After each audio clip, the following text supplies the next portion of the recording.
I think it boils down to have AI drafts to start with, and then human proofreading.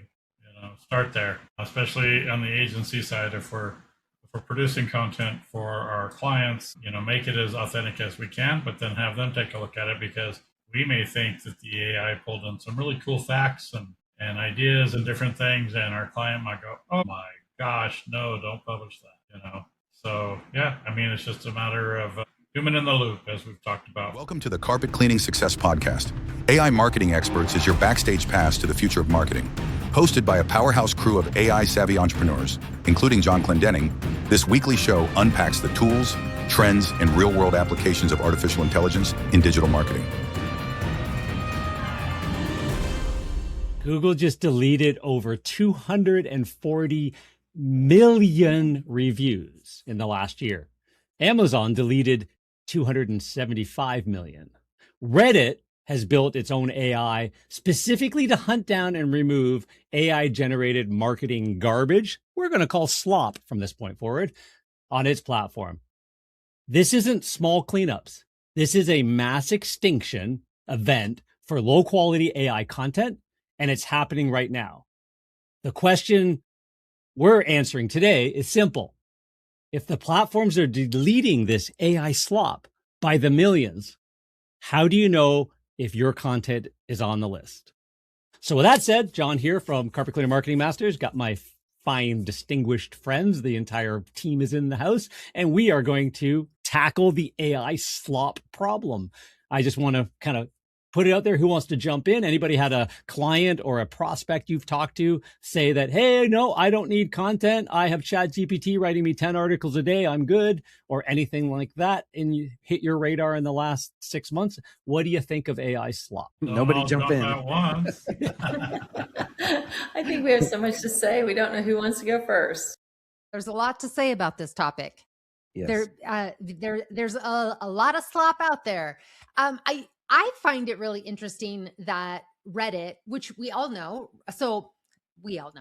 let me back up for 1 second and say, for those listening or watching, if you don't know, Reddit, it's basically, think the old school forums where people talk back and forth. They ask questions. They have threads that are, themes and things like that. So Reddit has been fantastic for a lot of years, but they say like marketers ruin everything. But you didn't hear that from me. Marketers have used Reddit to, what do you say? Marketers have added their kind of, everything we do, the stuff to get links and things like that, because Reddit is valuable. Because it's actual people talking. A lot of people have been, businesses, what has been happening there is that people are using AI to write slop and get it published in Reddit forums, which are supposed to be so valuable. And so Reddit, though, fed up with it, is building its own AI to combat AI. That was a long intro to that one little point that I was trying to make, but I think it's worth really, what do they say, double clicking on that?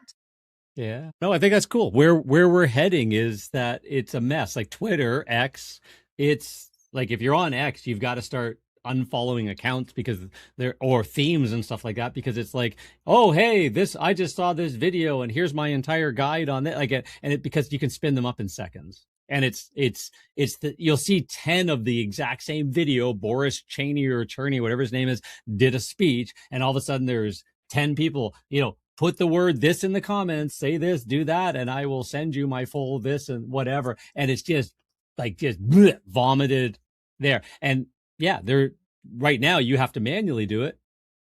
AI is going to be like, any of these platforms are going to go, oh, they're pissing you off. Here, click this and delete all of them, or remove all of them. May 8th, Google did a big update for SEO, Chris, as we know, and they basically said any content that is meaningless in our world, you got 20, 50, 100, 300, 500, 10,000 upholstery cleaning pages that all seem pretty much exactly the same across all companies, only difference being the name of the city in it. Google said, like, in the AI search, we're not going to surface all of those because it's all meaningless. So we'll pick real stuff, and the rest of you don't even show up. So what have you noticed, Chris, in slop and the response to slop?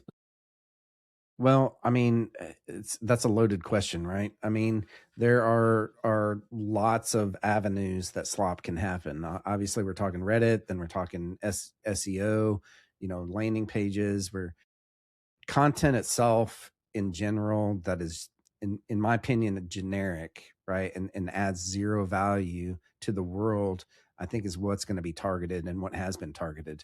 So, and there's tells, right? There's tells. If you just take something straight from ChatGPT, and we talk about this all the time, just making sure that you have your master prompt in and so forth. But one of the things that I've been working on for the past, 2 months is these agents to help create content, right? But the problem becomes, well, how do we get rid of those tells? And so I built an AI tell skill that it essentially goes in and strips out all that junk, right? The things like the biggest one to me is the EM dashes, right? That stand out. Everyone used to love those until AI came along. Now they're like, that's an easy tell that was created by ChatGPT or something like that, right? So I think if you have that, and then the other thing that I created was a way to take my voice, right, for at least in my blogs, right, when I'm going through and generating content for my blogs, make sure that it actually comes out in my voice. Okay. And how did I do that? Well, I fed it information on how I wrote, like, for instance, my book, and gave it all of that information, and it had it basically transcribe it and figure out, okay, well, his writing style is X, Y, and Z, right? And then I added a few other things to it, like, I don't say I do not, right? Versus I don't, or I won't is not I will not, right? It's I speak, the way that I speak and the way that I write is in conjunctions. So, make sure that anything that comes out has conjunctions. That's what those are called, right? With the won't Contractions. Contractions. Close, The other way, right? yeah. Close. I haven't taken English in 30 plus years. So remember the Saturday morning cartoon, conjunction, junction. Yeah. What's your Yeah. So, but I think that's one way around it, right? But there's all sorts of avenues that it applies. So if you can create this skill, this way for your AI not to write like AI, you can apply that to every single bit of your content. Yeah. And Laura, what do you say? Like, what defines AI slop? Sorry, Jen. I was just going to get. Well, I know I was Laura's just going to say the fact that it became very easy for businesses to put out a lot of blogs, 10 blogs a day. I mean, really just put it out there. But the thing is that, I mean, we've said it many times, AI is here to help. It's a nice tool. Obviously, we want to take it to different steps with the agents and areas that can really help be very efficient. But to Chris's point, if it's not speaking our language and have our voice, it comes back to having a human going through it to make sure that what you have online amplifies your voice in the manner that you want. If you're speaking face to face with someone, having that conversation with the client, you want that pulled all the way through. And if what you're putting online can be said about any business in your area or any competitor, it is what we consider slop, what we consider not authentic to you. What problems are you solving? How are you solving them? Because any conversation you have, you pick up what your, in my case, growers are asking, what your customers are asking, what your clients are asking, and you know how to provide the solution that works best for them. So we're talking not just go ahead and just add a bunch of blogs because you can. You can go ahead and generate a lot of blogs, but make sure it's authentic and it amplifies your voice. And in the past, I know we've talked about, look at this personality courses that you've taken, or, they give you your personality traits back. That is a very easy way. Pick out those best emails that you've sent. Pick out those best customer replies that you've sent. Again, to Chris's point, it has your tone, your voice, how you solve problems whether you're more of a bulleted point person, whether you are more at that fluff and the information that really builds that story for your clientele. Maybe that's an industry that works really well with that story, but you want to make sure it's authentic, and you're going to limit the opportunity for Google to say, this isn't a real person, we're going to take it down. So I know we've started talking about the different areas with reviews, or excuse me, with like Reddit and blogs, but we got to consider testimonials and Google reviews, because that's an area that businesses thought, ooh, this is an easy button. I'll just have a bunch of them generated. And those are being removed in large volumes. They are. And there's a reason why a lot of the end of my blog posts with a really good master prompt end with the, hey, here's all the great stuff we just talked about, and now it's your turn. Go nuts. So with that said, Jen, go nuts. You're about to say something. What's your input? Well, I was just going to say how important it is to refer to your personal experience, because that makes it not AI slop. The agent that I built, a lot like Chris's, it writes posts, social media, blog posts, all the things in my voice, but it also pulls in any it actually goes through our project posts, our case studies, things like that it can go through and figure out which one will work best with whatever the I'll talk blog posts here, not social media, but which one will go best with that blog post, and it will refer to it. It'll mention it. So it's using our actual experience inside the blog post. Sometimes it can only go together slightly. Like AI can find a reason to make a case study or a project post can make it work with whatever the topic is. So that's all I was going to say. Use your experience. I think that's cool because think of it this way. If you had a whole bunch of case studies as one thing you did, had AI help you write them, but create case studies of a job. And then you're creating blog posts in our world, carpet cleaning. You have a whole bunch of case studies about pet urine and, helping Mrs. Jones and Mrs. Smith and all that kind of stuff. And then you write a blog post article, or your agency does for you, about pet urine, and just like one of those fuller, more expansive articles, but you've already given it all your case studies, all your project posts, all your history. Now it's going to say, that's like, I remember when we did this. And AI is going to help you write a post that sounds like you really wrote it, because it's in your voice, it's using your case studies, it knows your entire company and stuff like that. So we're going to jump on to Brad, because we haven't heard from you yet. What's your whole idea or thoughts around the AI slop conundrum? Absolutely. And just for clarification, I heard Laura talking before, but she seems frozen. Is she frozen to y'all? No, we got her. No, Okay. not now.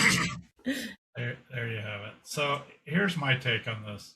So as everybody on this call, we've been in this industry for a long time. And it seemed like in years past, I can go back as far as 15, 16, 17 years ago, something that was kind of well known and popular for creating content and articles was spinning software.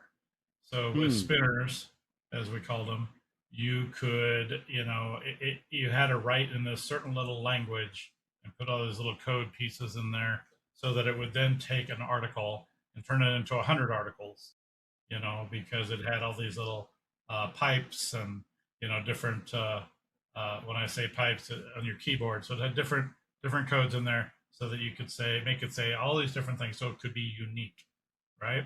And so spinners, I imagine they still exist to some extent. Maybe there's some AI spinners now. But the bottom line is there have been ways to manipulate content and try to make it look real and get as much content out there as you could, and all these different strategies. So now, with AI being at the forefront, and in our case, on the group here, we've all been exposed and using these tools as they evolve for years now, a couple years. There's so many different ways you can go about this. Like literally this week, we were creating some realistic videos of me walking around an auto repair shop and talking and all these things. And it wasn't really me, but it looked so real. I mean, it is mind boggling. Same with written content. You know, so many people have been trying to game the system now, whether it's Reddit, whether it's reviews, whether it's social media, like John mentioned. Um, you know, there's just so many in articles and SEO. There's all these different things that people are trying to game the system, which is there's always been that level or that layer of folks who try to, you know, manipulate. And so the answer or the takeaway here is, you know, if you're going to use an AI tool for any sort of content, written content, graphics, video, whatever it is, you still have to put your own spin on it. You still have to have your authenticity, whether it's your own or your agency's doing it for your company, whatever it is. There just has to be that layer and that level of you've got to proofread it. You've got to, like has been mentioned, take out the M dashes and maybe the ending where it's always going to say conclusion or key takeaways. I mean, some of these things are used every time or a lot by the different LLMs. And you just have to, it's important that you go in there and you change things up. You know, some people, and you can manipulate, say we're going to do 50 city pages and it's all going to be the same content except we're going to change the name on all these pages to that specific city. Well, that tactic isn't really going to fly anymore, but people are still doing it. So at the end of the day, you've got to watch closely what you're putting out there. You know, we've seen a lot of stuff getting taken down. We've even seen fines. I mean, there have been fines from the FTC for different things, and I'm not going to go down that road because I'm not an expert on that, but you just have to be cautious. You know, I think a lot of it was for fake reviews and different things like that. It's just not a good idea. Use AI as your ally, but use it smartly. Yeah. No, I think it's good because the FTC has a penalty of $51,000 per violation for fake reviews and fake testimonials. Because that's a big one that people get, like big marketers get called out on, but who knows how far down the chain they go. But where if I don't know, you name it, Hush Puppy shoes. I don't know, do they still exist? But if they started putting out fake reviews and fake stuff like that, they get found, they get slapped, and it's huge. It becomes a warning for everybody else because those are on the books. But yeah, you can't be the local repair shop, roofer, carpet cleaner that says, oh, here, like again, Google, you need a verified Google review, but you can fake reviews all over your website. Most people don't trust reviews on a website because they're cherry picked or they're fake, right? So you want to be a little bit more authentic that way. But what are some of the other action plans small business can do? Because now we know, like, it's what I guess the one point I wanted to make was back in the, like Brad was talking about spinners and stuff like that, where you could take one article, and we used to do it too when I first learned internet marketing and tried to do affiliate marketing and all that kind of stuff in the mid 2000s. We would take one article and spin it to 1,000 different articles because you'd switch this word up and switch that word up, and next thing you know, you had 1,000 words in the article switched up. Well, you can make infinite versions of it. They read terribly. You couldn't read the second, third, fourth version clearly at all. It became a science on how to spin better. But the thing is, it worked for a long time because the act of coding an algorithm and changing it to find that took like years. Like Google Panda and Penguin were years between. Like it was just this thing. AI is now like that. Like, oh, there's a problem, fix that. Next thing you know, a month later, that entire thing has been wiped out. So if you think you're gaming the system, don't try and game the system. Be real, be authentic. So what are some of the things that we could do as an action plan for a small business that is now listening to this, or an agency owner? Now listening and going, dang, wow, I thought I had a little bit more run room than that. I thought I had another year or two before I had to take down all the dribble I put up. What should they do?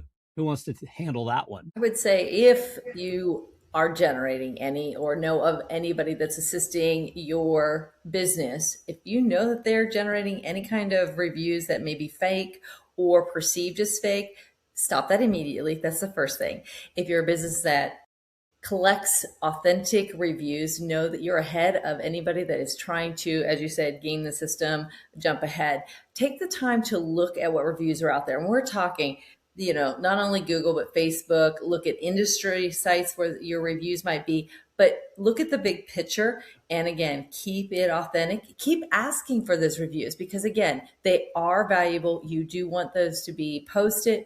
You want to see that they're consistent and they're coming in with specific elements of the problems or the problems you solve or the services you offer. So take the time to review what's already out there on your digital footprint is what I'll start with. And Chris, do you think we could run even just a simple prompt in something like Cowork or Manus or something that's a little more agentic and runs through and say, hey, can you review all my blog posts and find the ones that are definitely AI crap that wouldn't be acceptable today? Maybe give it a guideline from Google or something and just say go, and then you can go have lunch and go for a walk and watch the eagles fly over the river and come back and go thank you because it went through all 552 of your blog posts and flagged 497 of them as being not worth it anymore. Absolutely. So I've got a story here, right? I've got way back in the day, of course, we've been talking about spinning. We've been talking about, gaming the system really is really what it's all been about. And that's what search engine optimization has been about since the very beginning of it, right? Because marketers, right, mess everything up. And so therefore every single marketer out there would figure out what it was, or they would hear a tactic, right? A strategy to game the system. And then it's like all in.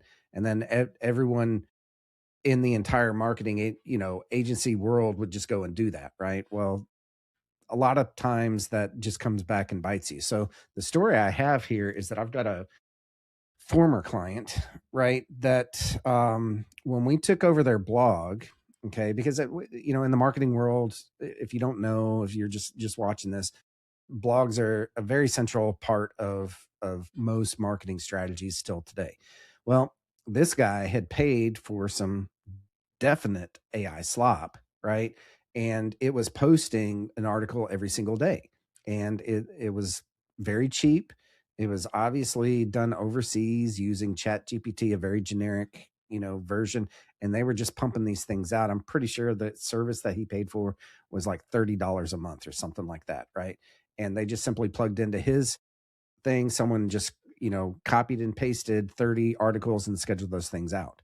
When I came across that, I was like, man, you've got to get rid of this stuff. This is going to hurt you, more than it's going to help you. And I pointed it out to him and showed him and all of these things. And, he just didn't listen. So anyways, fast forward about a year and we're no longer working with him, but we still track all rankings for all clients and stuff like that. Right. I went and looked at his rankings. Holy cow. He went from being top, right, to just dropping like a rock. And this was probably 3 or 4 months ago that I noticed that. And probably about the same time that all these helpful content, updates have been coming around from Google. So, I mean, it's very, very true. It can hurt you, and it can hurt you in a bad way because recovering from that is ridiculously hard, right? So it's easier just to delete all of that stuff and start over from scratch. And you tapped into something really interesting because it's been on my brain. It's been on my vocabulary lately. I learned the name for the Dunning-Kruger effect, right? So this is a guy that didn't even finish high school, went on the road. I was Ron Wood in a Rolling Stones cover band for a bunch of years and all that stuff. And so I learned this stuff later in life, apparently. But Dunning-Kruger is that whole idea where the less you know about something, the more confidently ignorant. I don't mean rude. I mean like just, not naive you are about something. And the more you learn, the more you get into like the pit of despair, they call it. And then you finally realize, okay, there's a there, but it's nowhere near where I was. Right. And we do run into that. Like agencies, as an example, when you're dealing with clients, should be talking about content integrity as a service. And how do you explain to a client like that heard, $30, that should be my marketing content plan, right? Why would this one company charge $5,000 to do SEO when I can do it here for $30, right? And they believe that to their core. And they get away with it because there might be a little window where the window is open and they do get away with it. And then when it shuts, they, now all of a sudden the great reckoning happens and it's too late. So with agencies have got to learn as well how to articulate this and what content integrity is, and make that proof case so much better about all of these fines and the fakeness and the algorithm changes, and say, hey, it's not me that's telling you this, it is Google and the bigger world. So any other tips for people working with agencies or agency themselves to make sure that you're at least working with somebody who understands what we just said? I think it boils down to have AI drafts to start with, and then human proofreading. Start there, especially on the agency side. If we're producing content for our clients, make it as authentic as we can, but then have them take a look at it, because we may think that the AI pulled in some really cool facts and ideas and different things, and our client might go, "Oh my gosh, no, don't publish that." So yeah, I mean, it's just a matter of human in the loop, as we've talked about for a long time. Yeah, I that's a think good rule. also, What's another one? Laura mentioned this, and I want to make sure we highlight it, because as we're talking about testimonials, whether they're Google reviews, Facebook, anything like that, historically as marketers, we're all like, get reviews, like we pound it down our clients' throats, get more reviews. But this is a very good time to look at the messaging that you are using, whether it's for your business or if you're an agency doing it for others. Look at the messaging that you're using in those communications and see if you're asking that customer to just leave a review, or if you are giving them a little bit of guidance on, be specific, like mention the service, mention what we did for you. But I mean, you don't want to like tell them what to write, but having that specificity in the review is going to make a big difference. And so in your messaging, make sure that you're asking for specifics. So we got drafts, keep the human in the loop. So AI does the draft, be specific on anything. And I would say specificity even over volume, right? So on anything that we do, it's be better now. Like just be better, deeper, real. So what's another one? So I want to touch one real quick. This is a easy tip, and it's something that nobody does, right? And I always tell my roofers, do what everyone else is not doing. Okay. Videos. Take that $1,000 machine sitting in your pocket, right? Take it out of your pocket, turn it around, and talk to it. And you're going to suck at first, but you're going to get better at it. But I say that because nobody is doing that right now. And the ones that are doing it, right? And taking that content, posting it to YouTube, post it to your blog, post it to your socials, right? It's actually you versus AI junk. And yes, you could fake it using something like Hey Jen or something like that, right? But I think that those that are actually truly 100% authentic, going out there and using these tools that are available to every single person on the planet, right, to create that content and educate your clients, those are the ones that are going to win in this AI race, I think. Yeah. Completely step outside. It's like we even say with voice, like you can have voice agents answer your phone, but if you have real people that they can hand off to, or real people first and voices third number rollover ring, you're not trying to hide behind another game. Stop trying to hide behind a game and a tactic is, I think, the message of this, how to beat AI slop. So you're going to say something, Laura, I think? I was just going to say, to echo what Chris just mentioned, is you're correct. Take that video, delete it, and then take another video and delete it, and take it again and delete it until you've built that comfort zone. But it is, the ums show that you're authentic. The stumbling over your words show that you're authentic. People relate to that if it's not overproduced. And again, it's an area that does help with the stories behind your business, the stories about what you're solving, how you're working with your clients, what they're asking you about. And sometimes I know our clients, they find that much easier because they're always answering questions to their clients. So when we ask them, they're able to just roll with it. And they're able to put the specific information, like Jen was saying, in there. So they're mentioning manufacturers, they're mentioning what they saw this season, they were mentioning what they're looking for next season, what solutions work. So it all comes together nice and tighter, I guess we'll say, when it is video recorded. And then from there, of course, you can break it down. If we're looking for that authentic content, you can use it elsewhere, build on a blog. But having that video, that conversation, brings that story to life quickly. And it creates a library. Like if you like, we've talked about that before. One of the fellows in one of our masterminds that we're all in does that, where he, again, lawyers, we talked about it on another episode. He sits them down every 90 days or whatever, and painfully has them interviewed for an hour or two or whatever it was, because he needs their voice to then create real content off of. So if you're doing that, Chris's exact strategy, actually being real, and then just, you've got a library of them on YouTube. It doesn't mean this isn't something separate. This isn't a database. You don't have to wire up a Obsidian wiki and figure out, RAG systems and all that. We're saying have an AI go look at your last 20 YouTube video transcripts, pull it, and say, can you put that into a my voice document, please?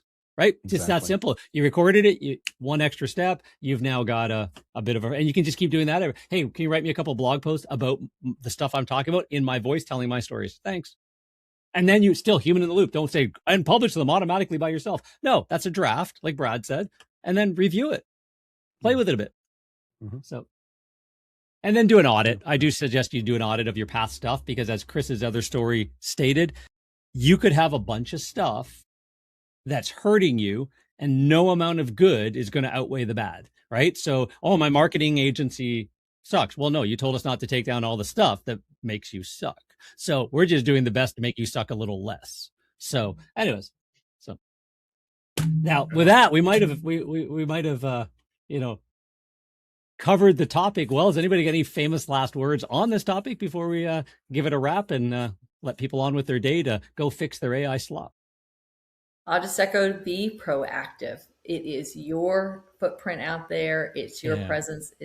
So take the time, like you said, drop in a prompt for AI to help you review things, but be proactive. And where can they go to learn about prompting and maybe get some show notes and, kind of join a community that might be talking about all of this stuff? Anybody got any ideas? I don't know. I'm drawing a blank. I think you should tell us about it, John. maybe go to the AI marketing experts community that we have, where you're going to have the Take Action with Amy notes, a little bit more background on what we just talked about here, ask your questions, join the club, all that kind of stuff. We'd love to have you in there. It's in the any description you've got here, aimarketingexperts.net. You can join through there. All of our episodes are up there as well with fuller content all around it. So, and yes, we practice what we preach. We create content that is built around all the well done training, and then it is edited, human in the loop, to make sure it is what we want to put out there, because we don't want to embarrass ourselves either, like you don't want to be embarrassing yourself. So with that said, if everybody's good with that, I think we call it a wrap and let the people go off to their day and figure out how they're going to be more authentic in this digital world. Don't forget to like, share, tell your friends. We'll talk to you next week. See you next time.